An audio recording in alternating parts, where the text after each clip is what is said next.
네, 계속 보겠습니다. 네, 제 8조 보실게요. 8조의 제목은 협정관세 적용 신청인데요. 예, 협정관세 적용 신청. 신청을 해야지만 FTA가 적용이 된다고 그랬어요. 그 요건 중에 하나였거든요. 협정관세를 적용받으려는 자를 여기서는 수입자라고 부르고 있는데 생각해보면 수입자 말고는 협정관세 적용받을 사람이 없잖아요. 그렇죠? 예. 수입신고 수리 전까지 대통령이 정하는 바에 따라 세관자에게 신청해야 된대요. 예. 언제까지 신청해야 된대요? 수리 전까지. 이게 원칙입니다. 요 원칙이 깨지게 되겠지만은 일단 원칙은 알고 계셔야 돼요. 근데 여기에서 세 번째 줄에 있는 대통령령, 세 번째 줄에 있는 요 대통령령과 여기 세관장에게 이런 것들도 놓치면 안 돼요. 시험의 수준이 지금 오히려 이런 거에서 더 나오고 있기 때문에요. 같이 알아두셔야 되고 밑으로 쭉 내려가시면 계속 이어지는데요. 2항 협정관세 적용을 신청할 때 요 땡기 동그라미 지금 협정관세 적용 신청하는 그 순간을 말하는 겁니다. 그때 딱 뭘 가지고 있어야 되느냐? 수입자는 원산지 증빙 서류를 제출해야 된다 하면 틀리는 거예요. 그때는 어떻게 가지고 있으면 돼요? 원산지 증빙 서류를 가지고만 있으면 되는 거예요. 갖추고 있어야 하며, 갖추고 있어야 하며 묶어보세요. 중요합니다. 언제? 신청할 때, 그죠? 신청할 때는 갖추고 있으면 되는 거예요. 신청할 때는 갖추고 있으면 된다. 근데 세관장이 요구하면 그때 제출하면 되는 거예요. 그래서 이걸 좀 구분할 줄 알아야 돼요. 그래서 꼭 내지 않을 수도 있어요. 세관장이 그냥 전산상으로 온 내용만 가지고 믿어주면 그 원산지 증명서는 그 보통 관세한테 맡기는데 관세사 사무실에만 잔뜩 쌓여 있을 수 있는 겁니다. 예. 끊고 다만 세관장은 대통령령으로 정하는 물품에 대해서는 원산지 증빙 서류 제출을 요구할 수 없다 그랬어요. 그러니까 오히려 세관장이 원산지 증빙 서류를 받을 수 없는 경우가 있대요. 그 대통령령으로 정하는 물품이 그 위에 시행령의 3항인데요. 위에 있는 시행령 1항과 2항은 안 해도 됩니다. 예. 3항만 보시면 돼요. 3항에 제가 제목을 붙였는데요. 보세요. 대통령령으로 정하는 물품. 예, 이것은 원산지 증빙 서류를 요구할 수 없는 물품. 누가 요구해요? 세관장이 요구하는데 세관장이 요구할 수 없는 물품이에요. 몇 개 있습니까? 4개 있죠. 4개. 예, 잘 보세요. 예, 일단 첫 번째는 금액이 얼마 안 되면 원산지 증빙 서류 달라고 하지 마라. 예. 금액이 얼마 안 된다는 게 기준이 얼마예요?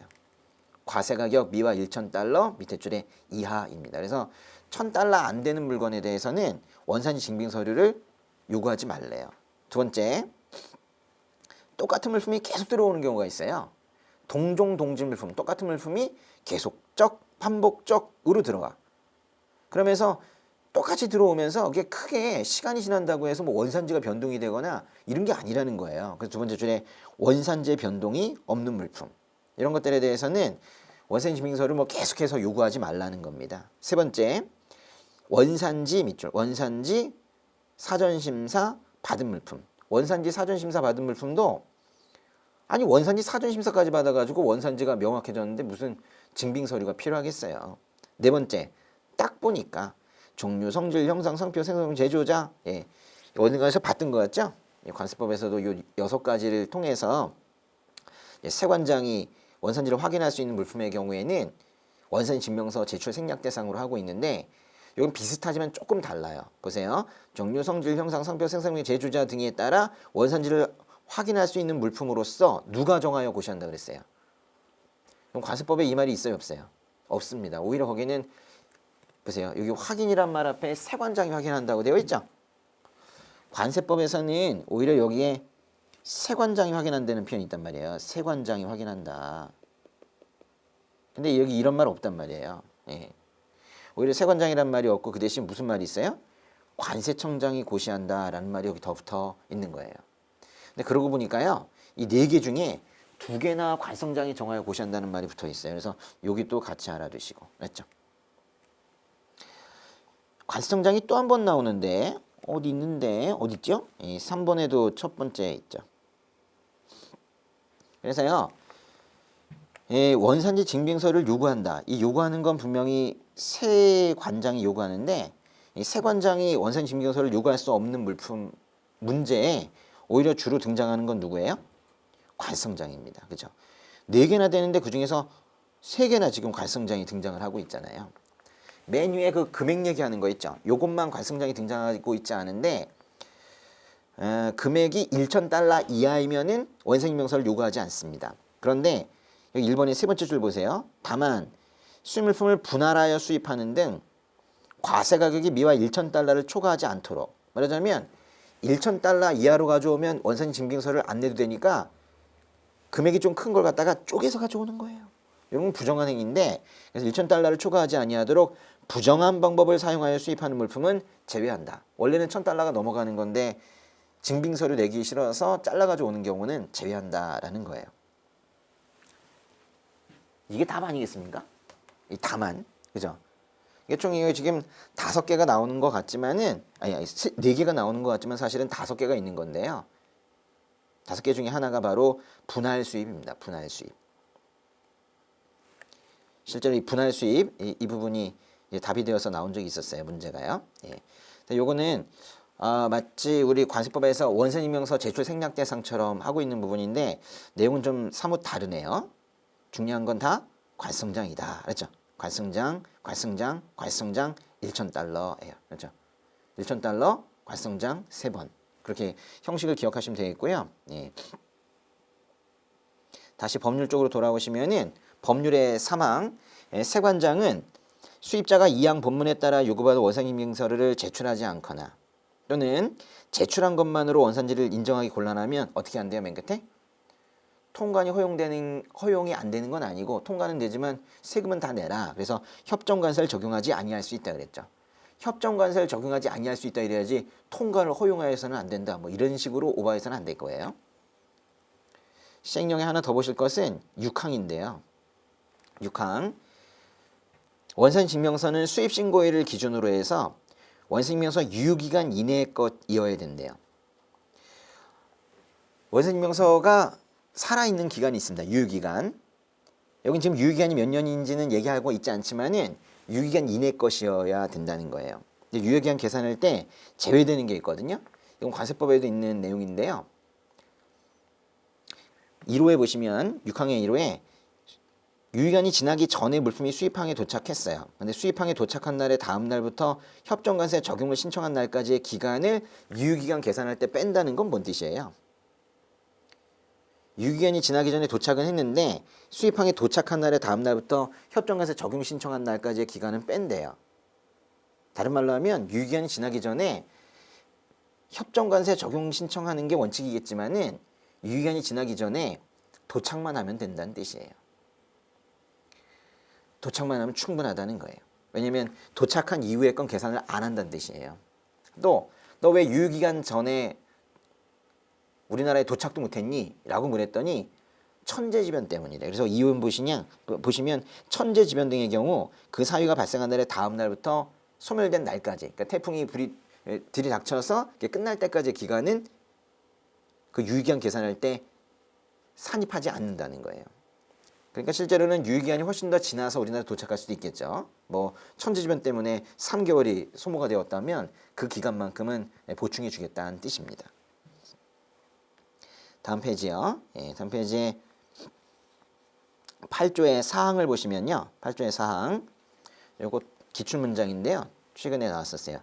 세관장은 협정관세의 적용 신청을 받은 경우 수입신고를 수리한 후에 심사한다. 이걸 갖다가 관성장을 주어로 해가지고 틀린 문장이 나온 적이 있었어요. 보시면 협정관세 적용 신청을 받은 경우 수리 후 심사입니다. 세액심사랑 똑같이 생겼어요. 세액심사. 세액심사도 사후심사가 원칙이잖아요. 근데 여기 보시면은 수리한 후 심사하는 것이 부적당하도 인정해서 기획지정부령으로 정하는 물품은 수리 전에 심사하죠. 질문. 사후심사가 원칙입니다. 관세법도 그래요. 세액심사도. 근데 거기 관세법에서 사후 세액심사가 원칙인데 사전 세액심사 대상이 일부 있죠. 시행령에 있습니까? 시행규칙에 있습니까? 시행규칙에 있죠. 거기서도 기획재정부령으로 사전심사 대상을 정하고 있는데 마찬가지예요. 여기도 똑같이 기획지정불령. 이게 중요한 겁니다. 예. 기획지정불령으로 정하는 물품은 수리 전에, 전에 동그라미, 전에 심사하도록 그렇게 되어 있어요. 이것도 최근 문제에서 기획지정불령을 대통령령으로 바꿔가지고 오답으로 낸 적이 있어요. 근데 이건 그래서 세액심사 부분과 오히려 같이 보시면 좋겠어요. 예. 원칙이 같습니다. 오른쪽에 시행규칙 보시면은 수입신고 수리 전 협정관세 적정 여부 심사 물품 그랬는데요. 예. 사전심사 대상입니다. 사전심사 대상이 몇 가지 있습니까? 2개네요. 2개. 거기 보시니까 2번은요. 뭔가 어디선가 본 것 같아. 그죠? 체납자가 수입하는 거. 체납자가 신고하는 거라고 우리 그 관세법에는 되어 있지만 여기는 수입이라고 말만 바꿨지 나머지 내용 똑같습니다.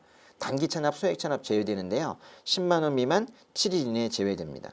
하나가 이제 특이한 것이 바로 1번입니다.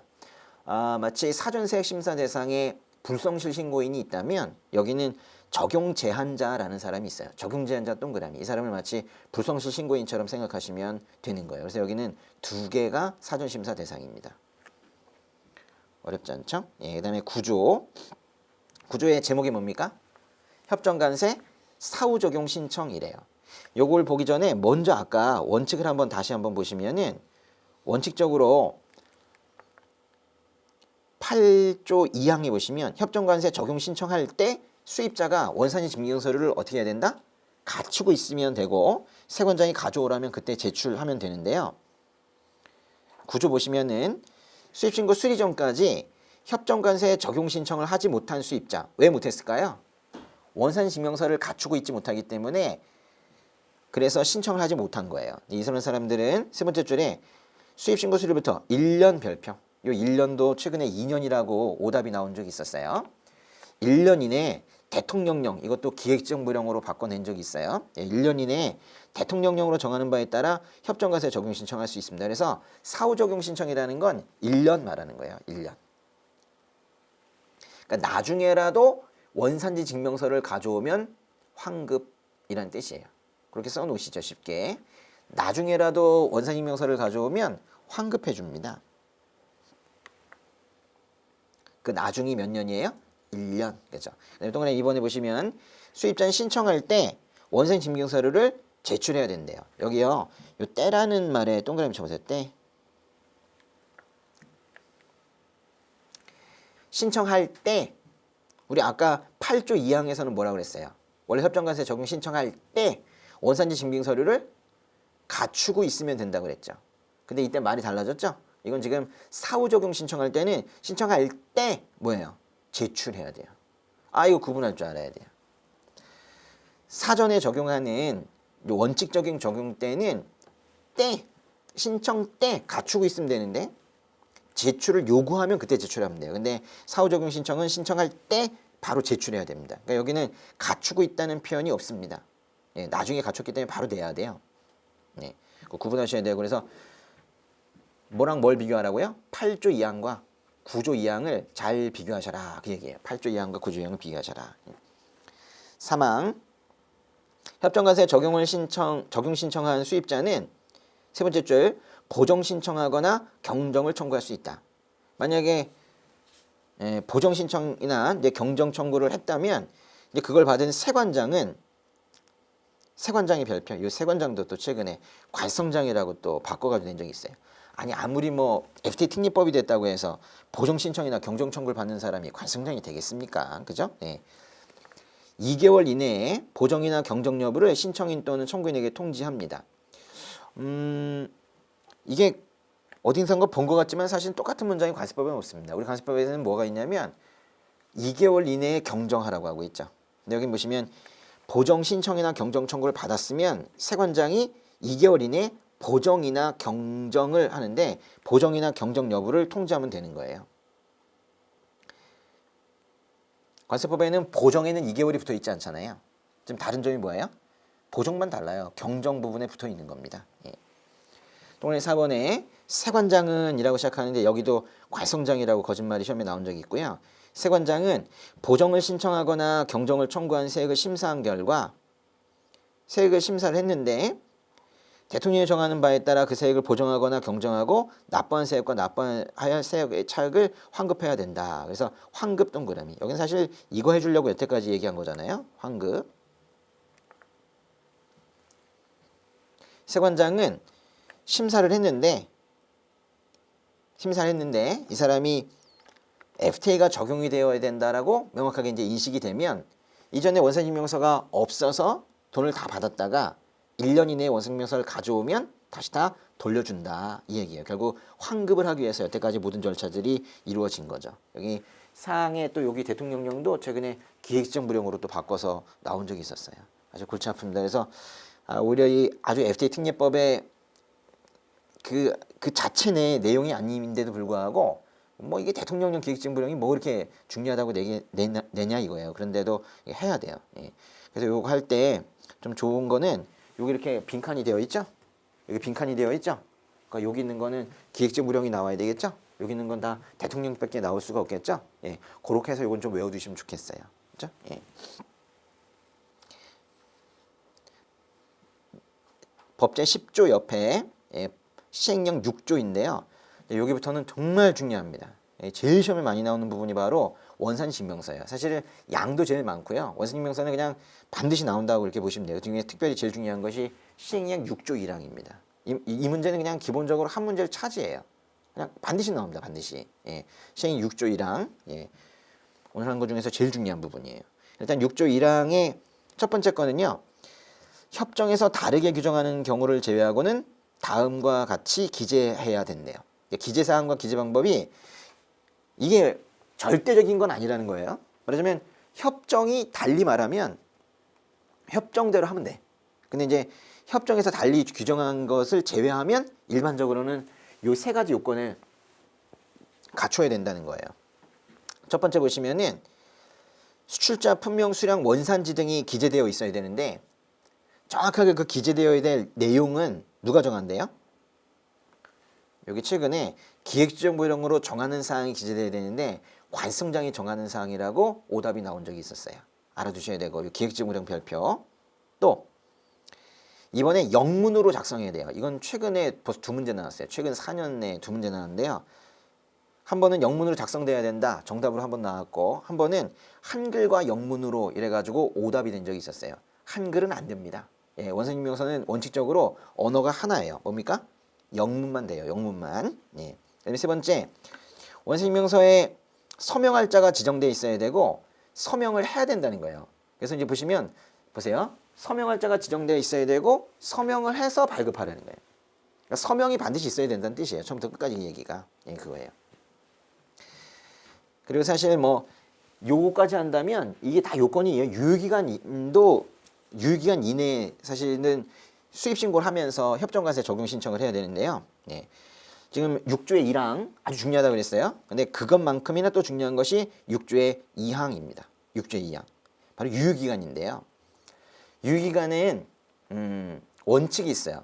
유효기간 원칙은 이겁니다. 예. 발급일부터 1년이에요.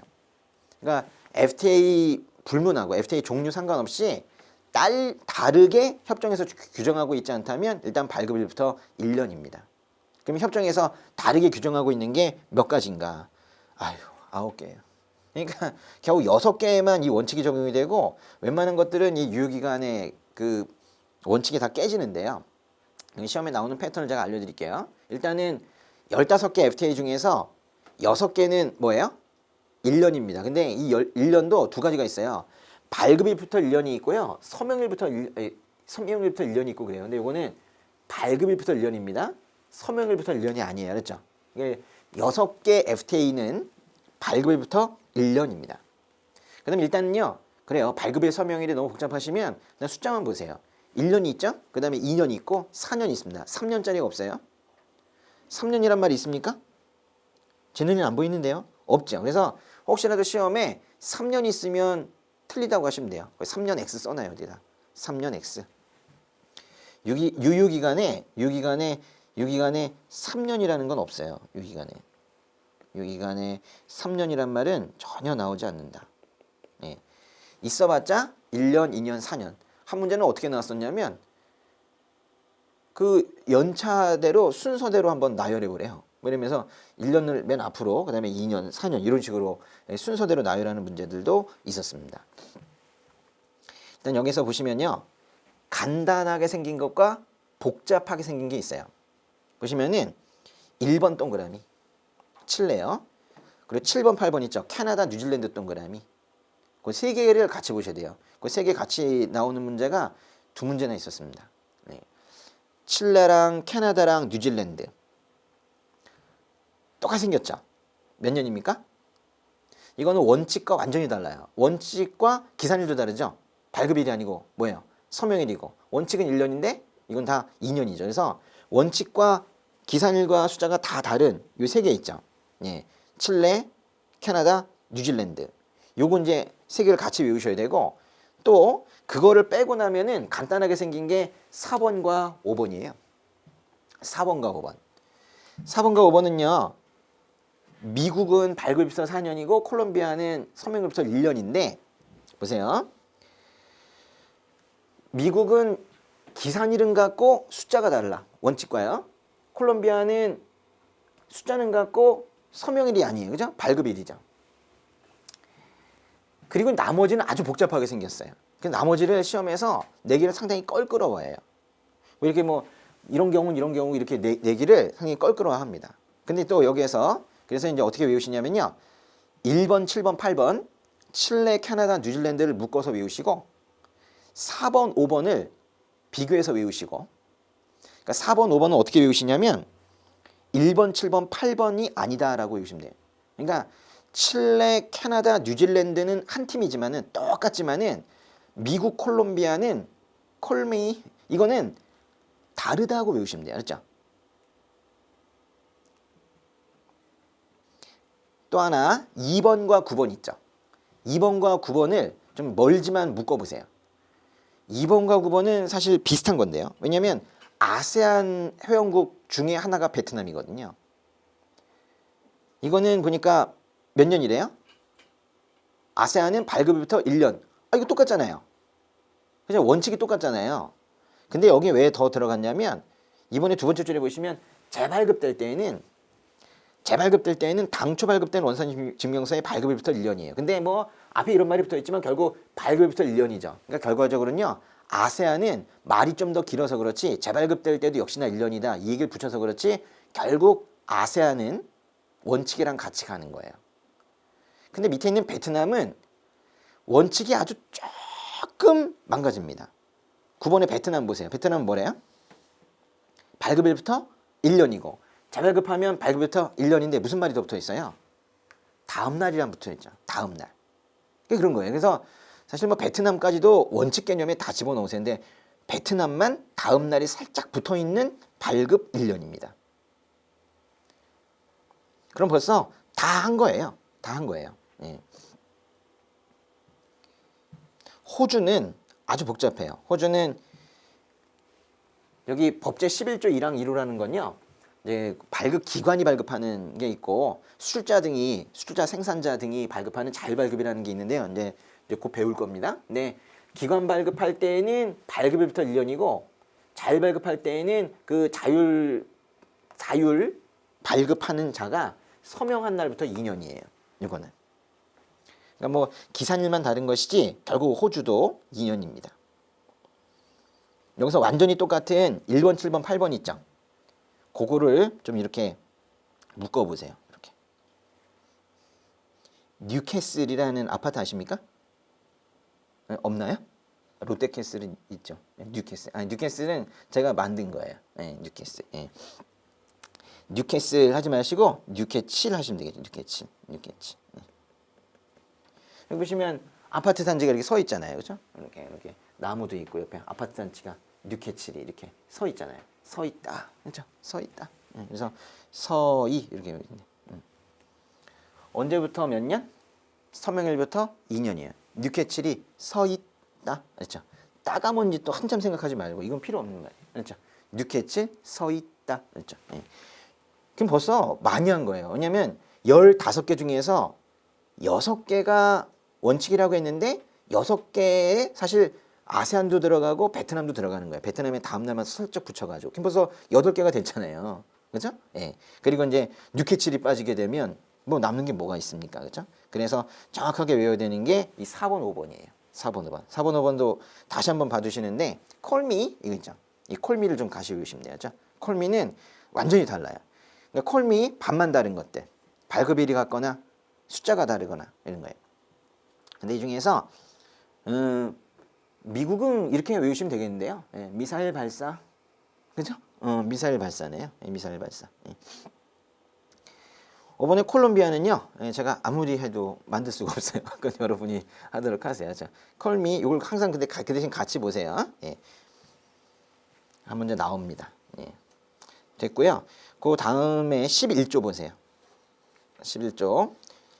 원산지명서는 다음 각호의 어느 하나에 따라 작성 발급해야 된다. 1호와 2호가 있는데요. 이걸 이제 말 그대로 11조 1항 1호, 11조 1항 2호라고 이제 법령집에 다 계속 그렇게 나와요. 첫 번째 거는요. 기관 동그라미 이게 중요한 거예요. 기관이 해당 물품에 대하여 원산지를 확인하여 발급하는 거예요. 그래서 여기는 이제 발급이라는 표현을 씁니다. 이걸 기관 발급이라고 그래요. 여태까지는 기관 발급밖에 없었어요. 근데 이제 FTA 시대가 되면서 수출자들을 좀 믿어주자. 수출자가 어디 가서 발급을 받아가지고 도장 받아올 게 아니라 수출자가 이거는 호주산이다. 이거는 한국산이다. 이렇게 쓰면은 그냥 그걸 믿어주면 좋지 않겠는가. 그런 의견들이 나온 거예요. 그래서 FTA 시대 때 이 자율 발급이 많아지고 있죠. 그래서 이후에 보니까 수출자, 생산자, 수입자가 자율적으로 근데 여기는요. 이걸 뭐 자율 발급이라고 제목은 붙이지만 사실 발급자는 안 들어가요. 작성 서명이라고 표현합니다. 발급한다는 건 뭔가 기관 느낌이니까요. 근데 보세요. 여기 지금 자율 발급하는 사람이 3명이 나왔네요. 누구죠? 수출자, 생산자, 수입자죠. 누가 제일 특이해 보여요? 수출자나 생산자는 상대국에 있어요. 그러니까 그쪽에서 원산지 증명서를 만들어가지고 보내겠죠. 근데 수입자면 원래 수입자는 원산지 증명서를 받아다가 수입세관에다 내는 거 아닙니까? 근데 이제 수입자가 여기 들어가 있다는 게 이게 매우 특이한 거예요. 사실 수입자란 이 말은요. 우리 15개 FTA 중에서 오로지 미국 때문에 넣은 거예요. 미국만 수입자 개념이 있어요. 미국만 수입자 개념이 있어요. 나머지 나라들은요. 수출자 생산자만 나옵니다. 예. 2항에 보시면은 제1항 1호에 따른 원산지명서 발급받으려는 자는 기획재정부령으로 정하는 금액과 방법 등에 따라 수수료를 납부해야 된다 그랬는데요. 원산지명서 발급 수수료가 있습니다. 원산지명서 발급 수수료. 이거는 저 좀 뒤쪽에 있는데요. 한번 보고 오겠습니다. 시행규칙 16조인데요. 23쪽에 있어요. 시행규칙 16조. 시행규칙 16조 23쪽. 예. 시행규칙 16조에 보시면요. 예, 찾았습니까? 예. 보시면 수수료 그랬죠. 이게 원산지명서 발급 수수료인데요. 얼마래요? 여기 별표 2개 쳤죠. 요거 최근에 시험에 나왔어요. 아우 별 무슨 수수료를 내냐, 그쵸? 예. 뭐 나오면 어떡해요? 그냥 하는 거지 뭐. 그래서 원산지명서 발급 수수료는 얼마래요? 건당 7,000원. 이거 안 받으면 7,000원은 상당히 어색한 숫자 아닙니까?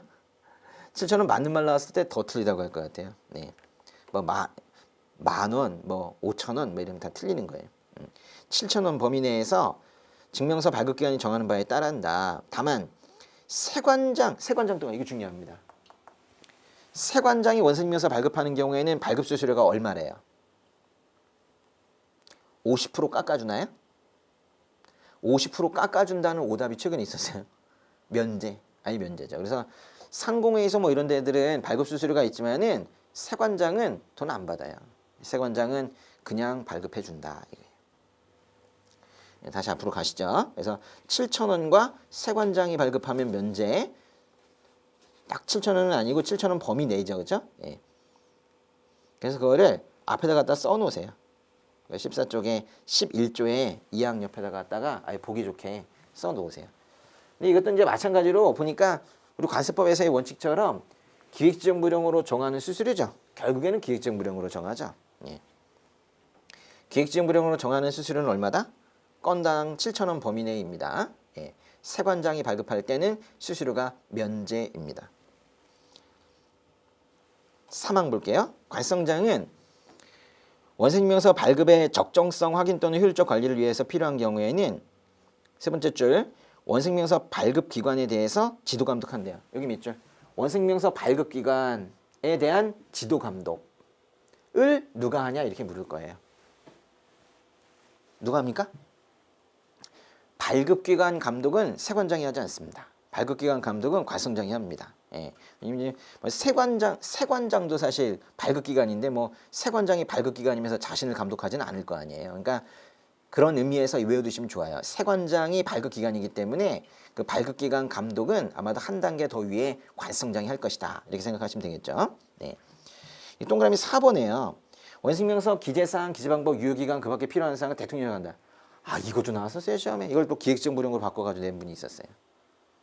좀 우습죠. 이게 계속 지금 바꾸는 것들이 FTA 특례법을 하려는 건지 말장난하는 건지 모르게 그렇게 하고 있어요. 조금 아쉬운데요. 문제들이 어쩔 수 없습니다. 예.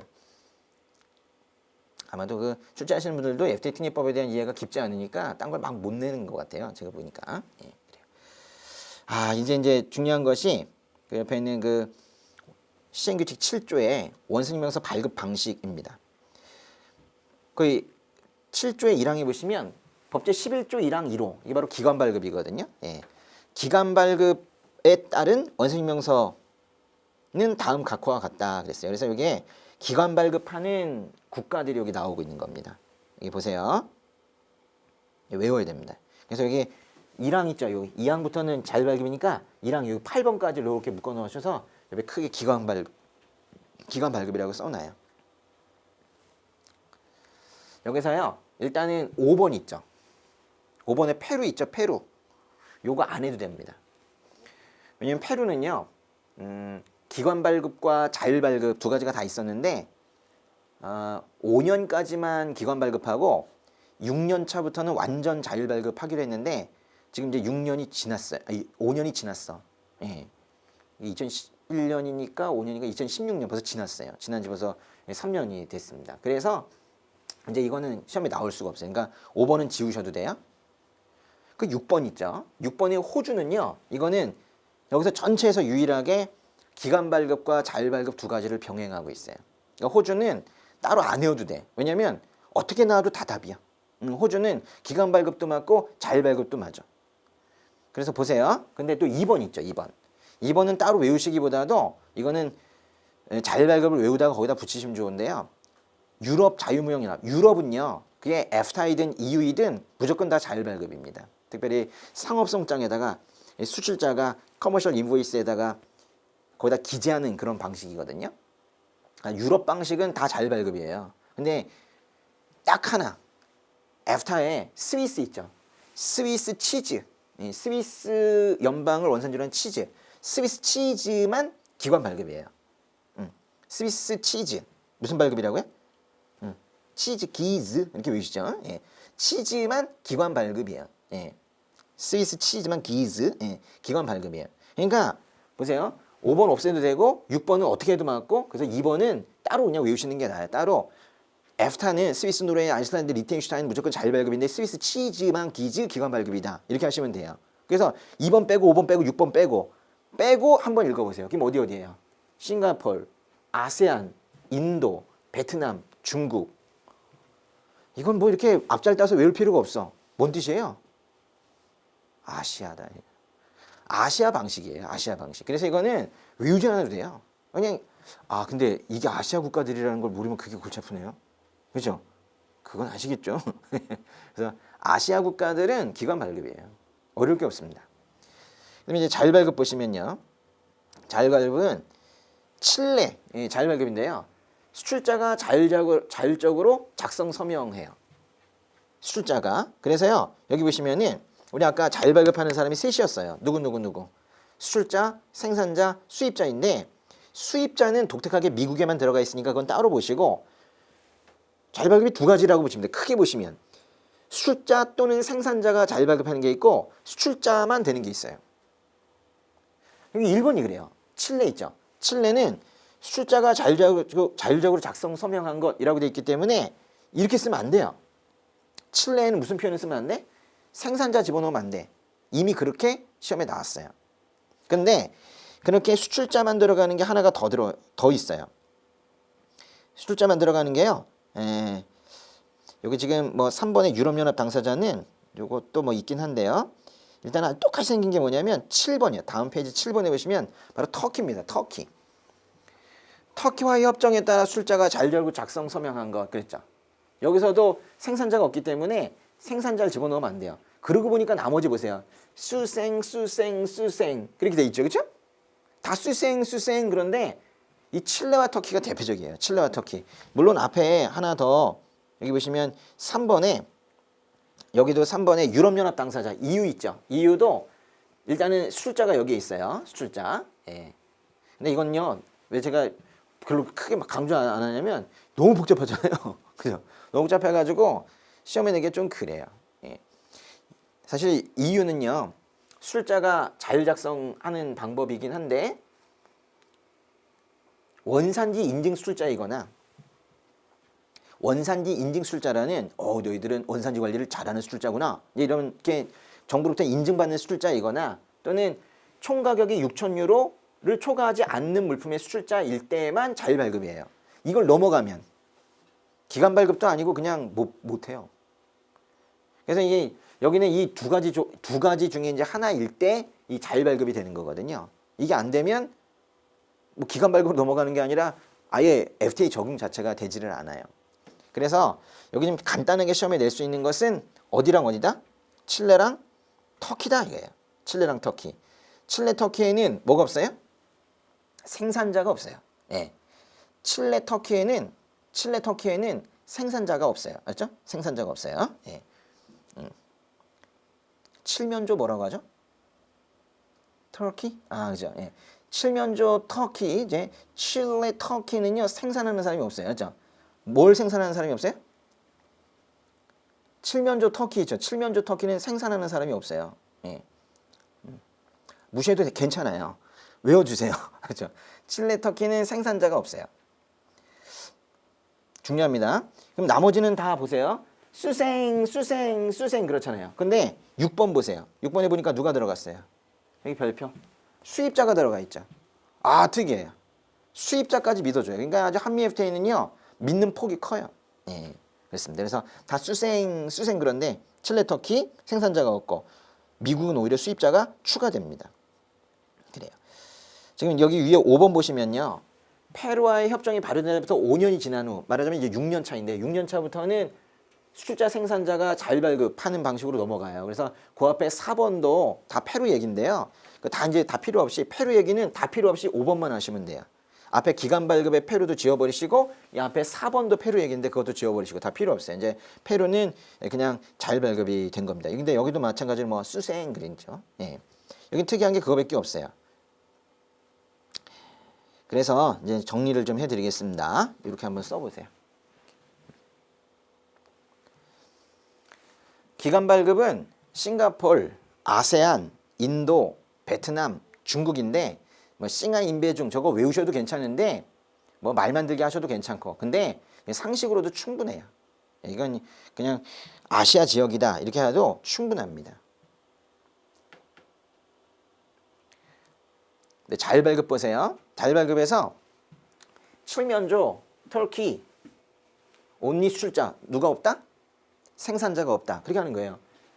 칠면조, 터키, 생산자가 없다. 예, 못 키워요. 너무 무섭게 생겼나 봐. 커. 너무 커. 예. 그 다음에 유럽 들어가고 에프타 들어가는데요. 이걸 하면 좋겠어요. 에프타에는 자율발급인데 뭐만? 스위스 치즈만 기즈. 알죠? 스위스 치즈만 기관 발급입니다. 이렇게 하시는 거고 미국에는 뭐가 더 추가된다? 수출자 수생에다가 하나 더 들어가는 사람이 수입자가 추가되는 것이다. 그리고 이것도 저것도 다 되는 나라가 호주예요. 호주는 기관 발급도 되고 자율 발급도 되고 이렇게 되는 겁니다. 다 할 것도 없이 딱 요거 정리한 거 요거 외우시면은 충분해요. 할 수 있겠죠? 예, 그래요. 최근에는 이 문제들이 조금 뜸한 게 있지만은 그래도 요 수출자 이 수생 이런 문제들은 계속 나오고 있었어요. 앞으로 더 나올 거고요. 이제 시행규칙 8조로 가세요.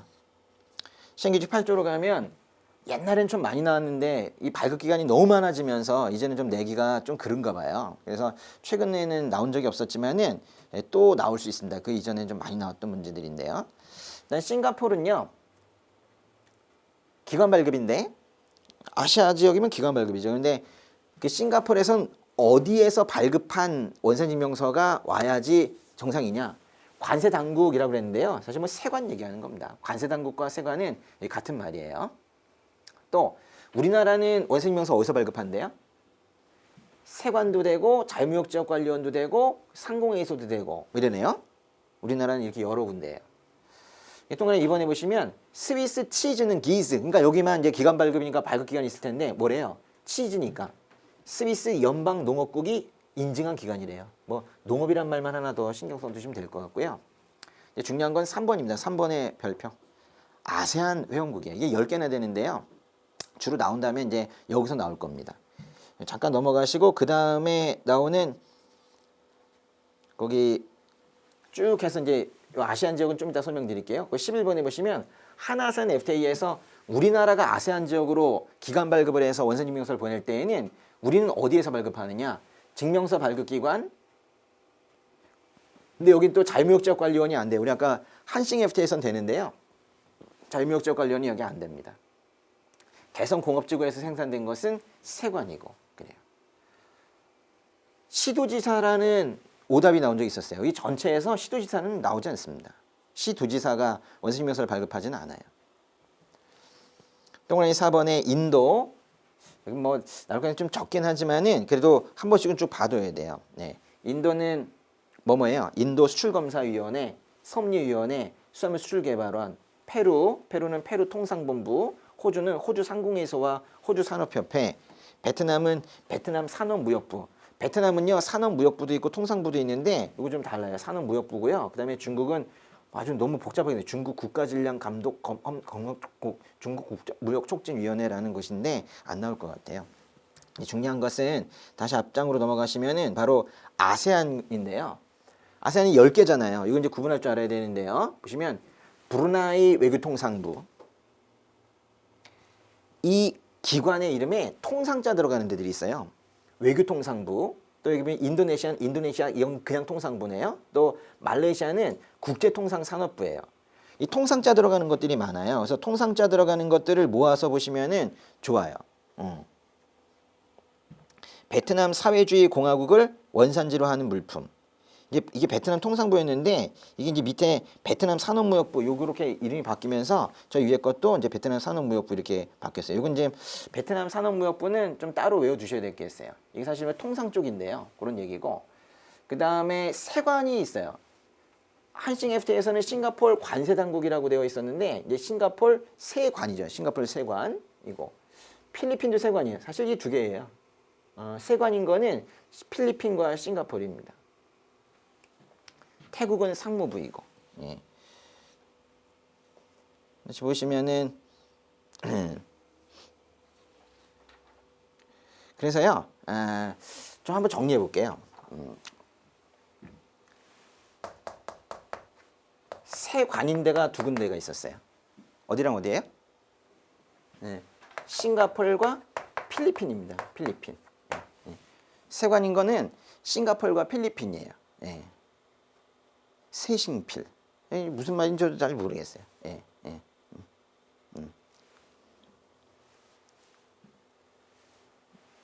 세수하고 더 싱그럽게 되려면 필링도 하고 뭐 이렇게 하는 거겠죠.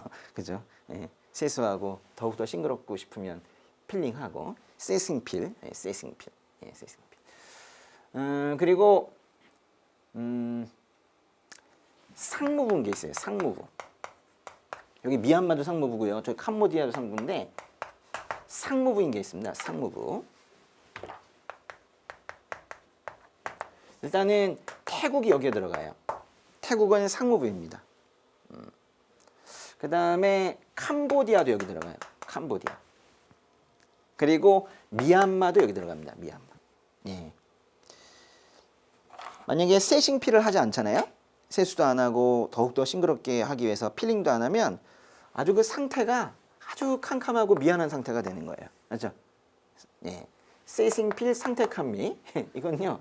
이거 반드시 외워야 돼요. 예. 그럼 벌써 나머지는 거의 다 하거든요. 세싱필 상택한미 그래요. 그리고 나서 이제 베트남이 좀 복잡한데 베트남은 뭐라고 그랬죠 아까? 산업무역부? 네? 산업무역부. 그래서 그것만 이제 산업무역부만 좀 따로 외워두시고요. 산업무역부 베트남. 그러면은 나머지는 다 통상자가 들어가요. 나머지는 다. 예. 일단은 통상자 들어가는 것 중에서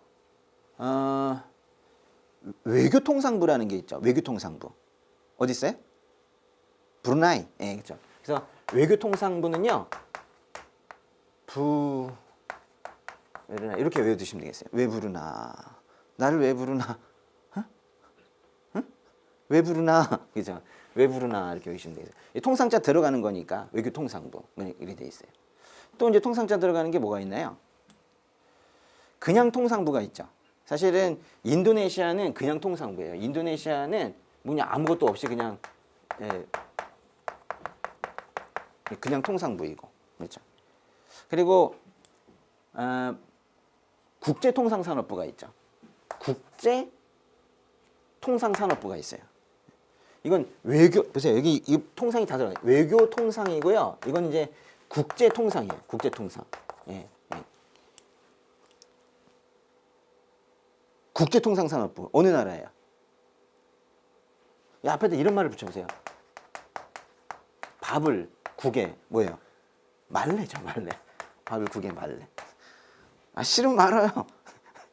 밥을 국에 말래. 그래서 다 했어요.